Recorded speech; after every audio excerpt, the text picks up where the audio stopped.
ஆண்டவராகிய இயேசு கிறிஸ்து தாமே இந்த நாளிலும் உங்களை ஆசீர்வதிப்பாராக. இயேசுவே இரட்சகர் என்ற நிகழ்ச்சியின் மூலம் மறுபடியும் உங்களை சந்திப்பது மிக்க மகிழ்ச்சி. கர்த்தராகிய தேவன் தாமே உங்களை ஆசீர்வதித்து மேன்மைப்படுத்துவாராக. வேதாகமத்தில் இப்படி ஒரு வார்த்தை இருக்கிறது. யோவான் 16ஆம் அதிகாரம் 20ஆம் வசனம், உங்கள் துக்கம் சந்தோஷமாய் மாறும். ஹல்லேலூயா, ஹல்லேலூயா. உங்கள் துக்கம் சந்தோஷமாய் மாறும். எந்த மனுஷனுடைய வாழ்க்கையை நோக்கி பார்த்தாலும் ஒவ்வொரு மனுஷனும் சொல்லுகிற காரியம், மனதுக்கு நிம்மதி வந்தால் போதையா அப்படின்னு சொல்கிறதை நம்ம பார்க்க முடிகிறது. ஏன்னா உள்ளம் சந்தோஷமாக இருந்தால் இந்த உலகத்தில் வாழ்கிற வாழ்க்கை இனிமையாக மாறும். உள்ளத்தில் இருக்கிற துக்கத்தை ஆற்ற தான் இன்றைக்கி மனுஷன் பல பாடுகளை முயற்சிகளை எடுக்கிறான், தோல்வியில் முடிகிறது. நித்திரைக்கு போகும்போது, தூக்கத்துக்கு போகும்போது வேதனையோடு தூக்கத்துக்கு போகிறாங்க. ஸ்தோத்திரம். காரணம் என்னென்ன? மனசில் உள்ளத்தில் நிம்மதி இல்லை, நிம்மதி இல்லாமல் வேதனைப்படுகிறார்கள். ஆனால் ஆண்டவராகிய இயேசு சொல்கிறாரு, உன் துக்கம் சந்தோஷமாய் மார். வேதாகமத்தில் இப்படி ஒரு வசனம் இருக்கிறத பாருங்கள்.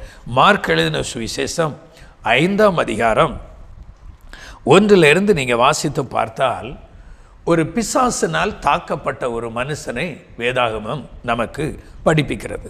பாருங்கள், மார்க்கு 5ஆம் அதிகாரம் 2வது வசனத்திலிருந்து பார்க்கும்போது, கர்த்தருடைய நாமத்திற்கு ஸ்தோத்திரம்.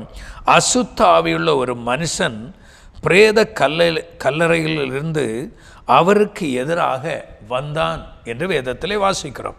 அவனுடைய குடியிருப்பு கல்லறைகளிலே இருந்தது. பாருங்கள், பிசாசு பிடித்த மனுஷன் எங்கே வாழ்வாங்க? வீட்டில் வாழ்வாங்க. ஆனால் இவனுடைய வாழ்க்கை எங்கே இருக்கிறது? கல்லறை தோட்டம். எவ்வளோ வேதனைக்குரிய காரியம் யோசித்து பாருங்கள். யார் கல்லறை தோட்டத்தில் வாழ்வா? இறந்தவங்களை தான் கொண்டு அடக்கம் பண்ணுவாங்க. அவங்க தான் அங்கே அடக்கம் பண்ணிட்டு வந்துடுவாங்க. கல்லறை தோட்டத்தில் யாரும் வாழ மாட்டாங்க, யாரும் ஜீவிக்க முடியாது. ஸ்தோத்திரம். ஆனால் இந்த மனுஷன் வீடுகளிலே வசிக்க வேண்டிய மனுஷன் வாழ்க்கை கல்லறை தோட்டம், கல்லறை தோட்டத்தில் வாழ்கிறான். ஏன்? பிசாசினால் வந்ததான வேதனை. இந்த மனுஷனுடைய வாழ்க்கையை பார்க்கும்போது நிம்மதியில்லாத வாழ்வு, சமாதானமில்லாத வாழ்வு. குறிப்பாக சொல்ல போய சண்டை, அவன் கண்ட்ரோல் அவனுக்கே இல்லை. அந்த மனுஷனுக்கு உள்ள, அந்த மனுஷனுக்குள்ளே இருக்கிற பிசாசுகள் கிட்டத்தட்ட 6000 பிசாசுகள், 6000 பிசாசுகள். லேகியோன் என்று சொன்னாலே அது எண்களை காண்பிக்கிறது. 6000 பிசாசுகள். ஒரு மனுஷனுடைய சரீரத்தில் 6000 பிசாசுகள் இருக்கும்போது அந்த மனுஷனுடைய லெவல் என்ன? லெவல் என்ன? எங்கள் ஊழிய பாதையிலே பார்த்துருக்குறோம். சில பிசாசு பிடித்த நபர்களை பார்த்துருக்குறோம். பாருங்கள், 1-2 பிசாசுகள், 4-5 பிசாசுகள் ஒரு மனுஷனுடைய சரீரத்தில் ஆட்கொண்டு இருக்கும்போது அவங்களுடைய லெவலு பரிதாபமாக முடியும். ஆனால் அந்த வேதாகமம் நமக்கு படிப்பிக்கிற இந்த மனுஷனுடைய வாழ்க்கை சாதாரணமான வாழ்க்கை அல்ல, பயங்கரமான வேதனை நிறைந்த வாழ்க்கை அவன் வாழ்ந்து கொண்டிருக்கிறான். அது வேத வசனம் சொல்லுகிறது. இவனுடைய சூழ்நிலையை பார்த்து பல பேர் என்ன செய்திருக்கிறாங்க? ஒருவேளை குடும்பத்தாரோ இல்லை இவங்க பார்த்தவர்களோ தெரியலை, அவனை முடிஞ்ச அளவு கண்ட்ரோல் பண்ண பார்க்குறாங்க, விலங்குனால் கட்ட பார்க்குறாங்க, சங்கிலிகளால் கட்ட பார்க்குறாங்க. ஆனால் எந்த காரியமும் முயற்சி எடுத்தாலும் அது முடியாமல் போகுது. காரணம், 6000 பிசாசு ஒரு மனுஷனுடைய வாழ்க்கையில் இருக்கும்போது எப்படி சாப்பாடு இவனுக்கு கிடைச்சிருக்கும்? இவன் என்ன சாப்பிட்ருப்பான்? யோசித்து பாருங்கள். அதில் என்ன வேத வசனம் சொல்லுகிறதுன்னு சொன்னால், கல்லுகளாலே தன்னை காயப்படுத்தி கொண்டிருந்தானோ. தன்னை காயப்படுத்தி கொண்டிருந்தா கல்களை எடுத்து அப்படியே கீறும் போது ரத்தம் தானே வரும் வெளியே. எவ்வளோ வேதனைக்குரிய காரியம்! நிம்மதியில்லாத ஒரு வாழ்க்கை, சமாதானம் இல்லாத ஒரு வாழ்க்கை. அது ஒரு இடத்துல இருக்க விடாது.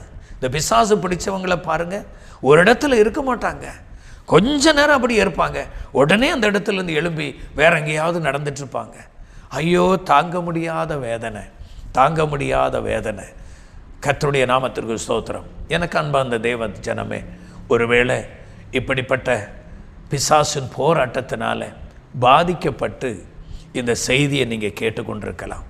ஒருவேளை இந்த செய்தியை கேட்டுக்கொண்டிருக்கிற, பார்த்து கொண்டிருக்கிற உங்கள் குடும்பத்தில், உங்கள் வீட்டில் உங்களுடைய குடும்பத்தார் யாராவதும் பிசாசின் போராட்டத்தினால பாதிக்கப்பட்டு இந்த செய்தியை பார்த்து கொண்டிருக்கிறீங்களா? ஆண்டவராகிய இயேசு கிறிஸ்து இன்றைக்கு விடுதலையாக்க வல்லமையுள்ள தேவனாக இருக்கிறார். இந்த பிசாசின் போராட்டத்தினால உங்கள் குடும்பம் ஒரு இருளுக்குள்ளாக போகிறதே, ஒரு நிம்மதியில்லாத வாழ்க்கை வாழ்கிறோமே என்று சொல்லி இந்த நிகழ்ச்சியை பார்த்து கொண்டிருக்கிறீங்களா? நிச்சயமாய் சொல்லுகிறேன், கர்த்தருடைய வார்த்தையை சொல்லுகிறேன், உங்கள் துக்கம் சந்தோஷமாய் மாறும். இப்பொழுதே உங்கள் துக்கம் சந்தோஷமாய் மாறும். ஆண்டவராகிய இயேசு கிறிஸ்து பாருங்க, இந்த மனுஷனை சந்திக்கிறார். இந்த மனுஷனை சந்திக்கும் போது கிட்டத்தட்ட 6000 பிசாசு. அது சாதாரணமான காரியம் அல்ல.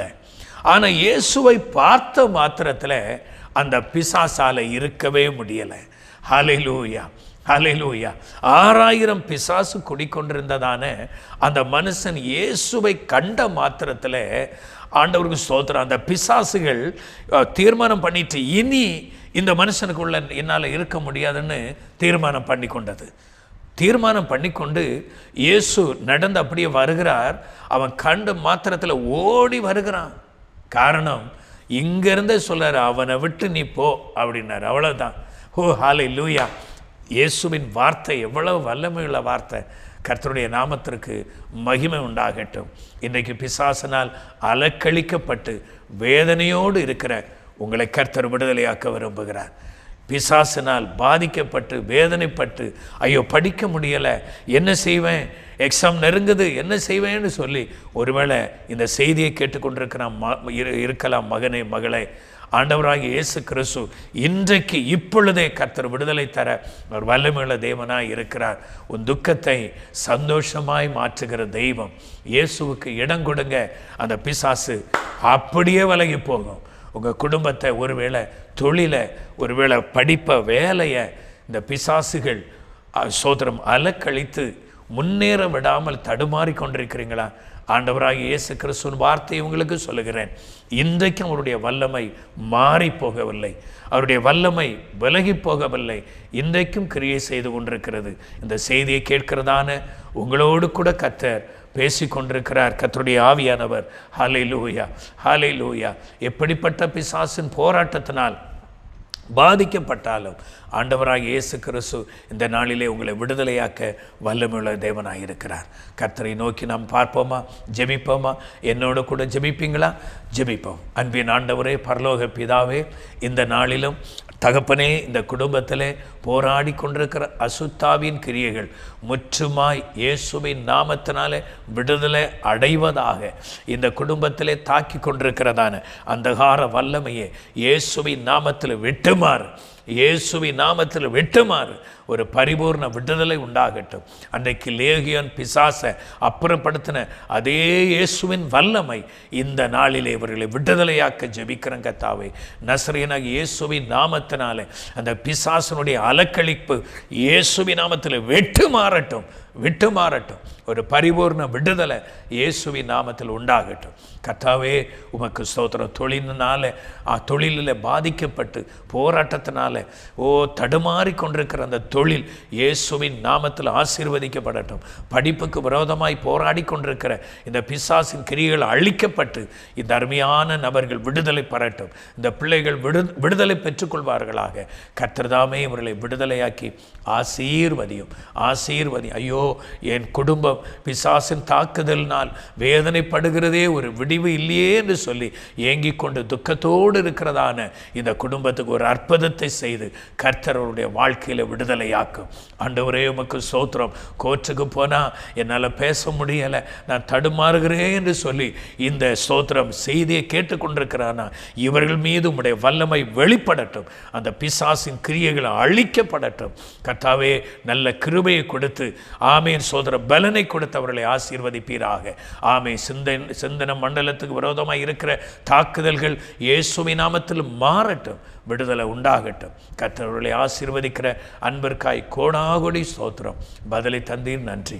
உங்கள் துக்கம் சந்தோஷமாய் மாறும் என்று வாக்கு பண்ணினீர். அந்த வார்த்தையின்படியே கிரியை செய்யும். உம்முடைய நாமத்தை மகிமைப்படுத்தும். ஜெபத்தை கேட்டதற்காய் ஸ்தோத்திரம்.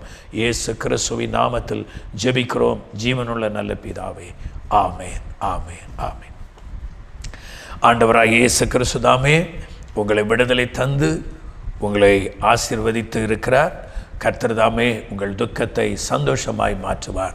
ஆண்டவருக்கு ஸ்தோத்திரம் உண்டாகட்டும். மற்றும் ஒரு நிகழ்ச்சியை சந்திக்கும் வரையிலும் ஆண்டவராகிய இயேசு கிறிஸ்து தாமே உங்களை பாதுகாத்து நடத்துவாராக. ஆமென். நீங்கள் பெற்றுக்கொண்ட ஆசீர்வாதங்களை எங்களுக்கு தெரியப்படுத்த மறவாதிருங்கள். நீங்கள் தொடர்பு கொள்ள வேண்டிய தொலைபேசி எண்கள் 9159370508, 9443759314. மேலும் தேவ செய்திகளை அறிந்து கொள்ள நமது இயேசுவே ரட்சகர் யூடியூப் சேனலை சப்ஸ்கிரைப் செய்யவும். தேவ கிருபையும் தேவ சமாதானமும் உங்கள் அனைவரோடும் கூட இருப்பதாக. ஆமென்.